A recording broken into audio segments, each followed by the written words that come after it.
Video کو like کر کے آگے شیئر ضرور کر دینا۔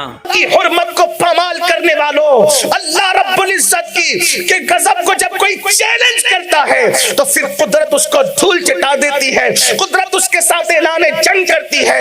اللہ کے رسول صلی اللہ علیہ وآلہ وسلم نے ارشاد فرمایا قیامت کی نشانیوں میں سے ایک نشانی یہ بھی ہے کہ لوگ طلاق دینے کے بعد اپنی عورتوں کو گھر میں رکھیں گے۔ اللہ اکبر! اللہ کے محبوب صلی اللہ علیہ وآلہ وسلم نے یہ قیامت کی نشانی بیان کی۔ آج لوگ کرنے بہت ساری چیزوں کو، جوا کو حلال کرنے کی کوشش کی جا رہی ہے، شراب کا نام بدل کر کے اس کو حلال کرنے کی کوشش کی جا رہی ہے، نشے کی چیزوں کے نام تبدیل کر کے اس کو حلال کرنے کی کوشش کی جا رہی ہے۔ یہ بھی اللہ کے رسول صلی اللہ علیہ وآلہ وسلم نے، میرے اور آپ کے نبی، غیب داں نبی نے 1450 سال پہلے بیان کر دیا تھا کہ شراب کا بھی نام بدل بدل کر پیا جائے گا۔ آج دیکھ لیجئے وہ سب حالات ہیں۔ اللہ اکبر! تو ہوا یہ کہ ان لوگوں نے نالی نکالی، گڑھا کھودا، اور اس کے بعد پھر سنیچر کو شکار نہیں کرتے تھے اور اتوار کے دن یا کسی دوسرے دن نکال لیتے تھے۔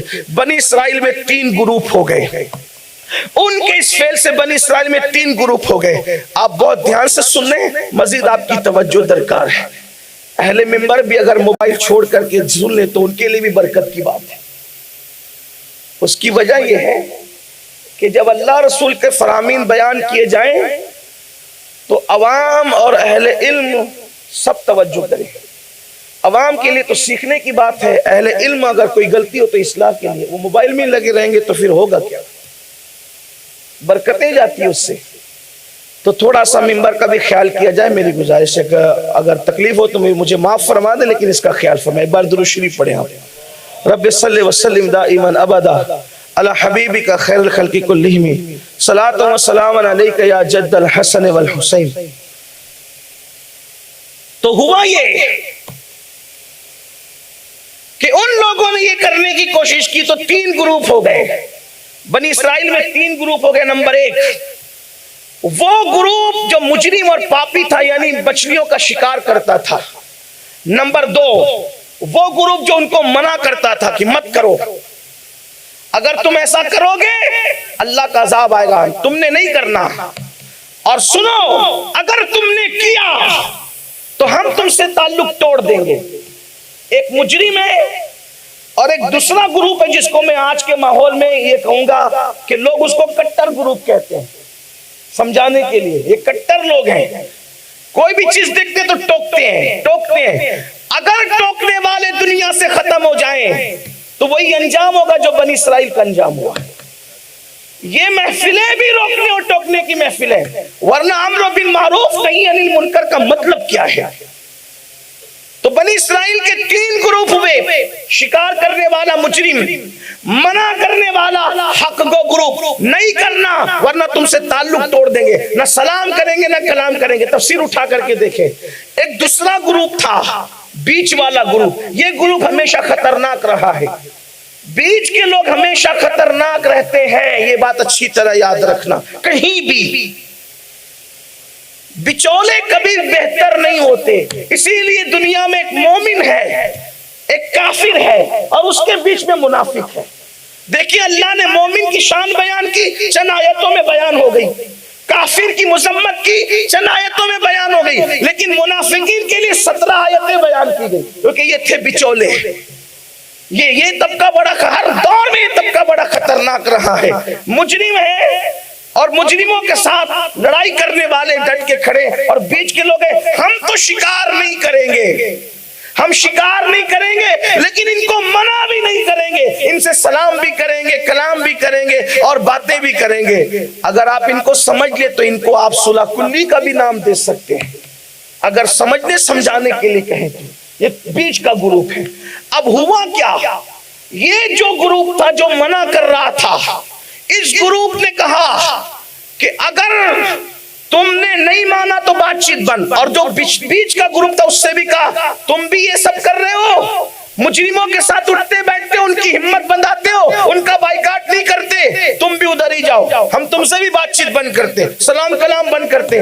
بظاہر یہ چیزیں تکلیف دہ معلوم ہوتی ہے، لیکن یہ بھی امر بالمعروف اور نہی عن المنکر کا ایک حصہ ہے کہ مجرموں کو پناہ نہ دی جائے۔ پہلے मुजरिमों को समझाया जाए, और अगर मुजरिम नहीं मानते हैं तो फिर उनका बाइकाट किया जाए, उनको समाज के अंदर जो है एक हकीर नजर से देखा जाए ताकि दूसरों के लिए इबरत हो जाए। क्या हुआ फिर? कुरान मुकद्दस की बात है, मैं तफसीर से आपके सामने गुफ्तगू कर रहा हूँ। हुआ क्या?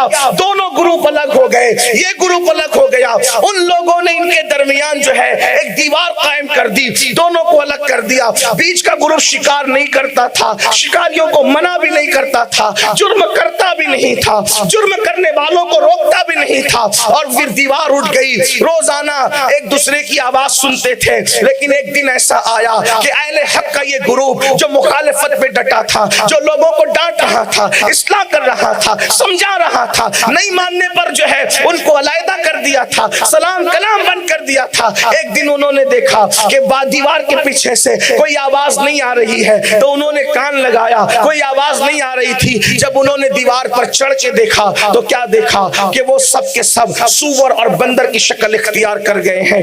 उनकी शक्लें सूअर और बंदर की हो गई है, और उनकी आंखों में आंसू थे, लेकिन वो कलाम नहीं कर सकते थे। दोनों ग्रुप को सूअर और बंदर बना दिया गया। आपसे पूछना चाहता हूँ, अल्लाह अकबर, सुन्नी इज्तिमा में आने वालों मुझे बताओ, अल्लाह अकबर, कि वो ग्रुप तो जो मछली का शिकार करके अल्लाह की हदों को तोड़ रहा था, उसको सूअर और बंदर बना दिया गया। बात समझ में आती है, लेकिन दूसरा ग्रुप तो मुजरिम नहीं था, फिर उसको सूअर और बंदर क्यों बनाया गया? तो उसकी वजह यह है कि वो लोग शिकार नहीं करते थे, लेकिन शिकार करने को बुरा भी नहीं समझते थे, इसलिए वो भी बराबर के मुजरिम करार दिए गए। और जब बराबर के मुजरिम करार दिए गए तो हालत ये हुई, जो अंजाम मुजरिमों का हुआ वही अंजाम मुजरिमों के साथ उठने बैठने वालों का, उनसे दोस्ती रचाने वालों का, उनके फेल पर मुजम्मत न करने वालों का भी हुआ। अब आपसे पूछता हूँ, वो थे कौन? वो बनी इस्राइल थे, यानी औलाद पैगंबर थे।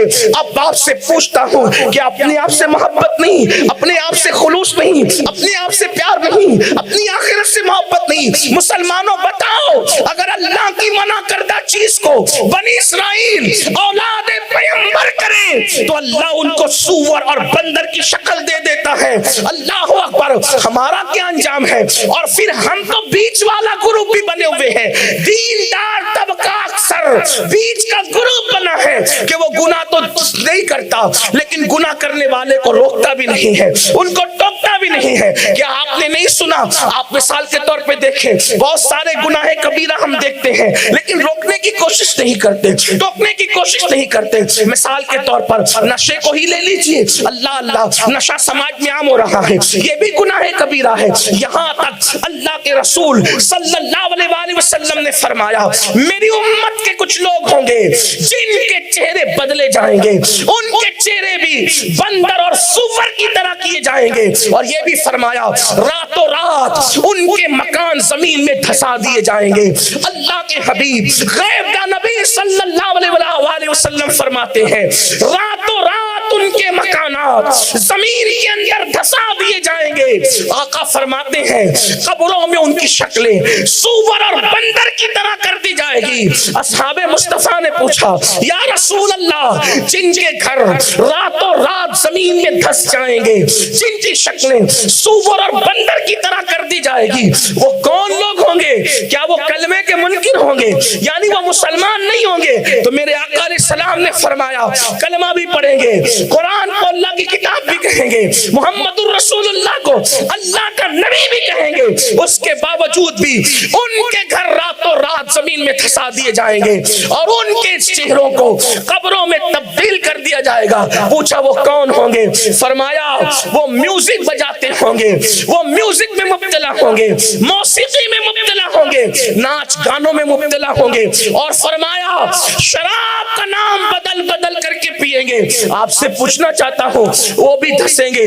जब औलादे पैगंबर को, मैं कोई तौहीन के तौर पे नहीं कह रहा हूँ, इबरत के तौर पे कह रहा हूँ, आले नबी के चेहरे हजरत याकूब अलैहिस्सलाम की औलाद में उनके चेहरे जब बदले जा सकते हैं, क्या हमारा बाप कोई सहाबी है? हमारा बाप कोई वली है? हमारा बाप कोई नबी है। आप अजबीबरत की बात तो देखें, कौन से वो गुनाह और जराइम है जो उम्मत मोहम्मदिया में नहीं। अल्लाह के रसूल सल्लल्लाहु अलैहि वसल्लम, मिसाल के तौर पे आज लोग नशा करते हैं, भाई नशा करता है, दूसरा भाई उसको समझाता नहीं है, और अगर वो न समझे तो उसकी मुखालफत भी नहीं करता। अल्लाह के रसूल अलैहि सलाम ने फरमाया, जिसने नशा करने वाले को अपनी महफिल में जगह दी, तवज्जो करें, गुनाह जो आम हो रहे हैं मुसलमानों की बेजा हिमायत और नरमी की वजह से, वरना अगर हम वो तरीका इख्तियार करें जो असहाबे मुस्तफा का तरीका था, हमने उसको छोड़ दिया है। जहां वो किसी की गलती देखते थे फौरन टोकते थे, फौरन रोकते थे, बल्कि अल्लाह अकबर, गलती करने वाला कोई भी हो उसको नहीं देखा जाता था, बल्कि शरीयत मोहम्मदिया का लिहाज करते हुए किसी को भी रोक और टोक दिया जाता था। मैं इसको गलती तो नहीं कहूंगा, इसलिए कि मेरा मसलक मुकम्मल अदब है। अद्दीन कुल्लुहु अदब, मेरा दीन अदब, मेरा मजहब अदब, मेरा मसलक अदब, मेरा मशरब अदब, अदब ही अदब है।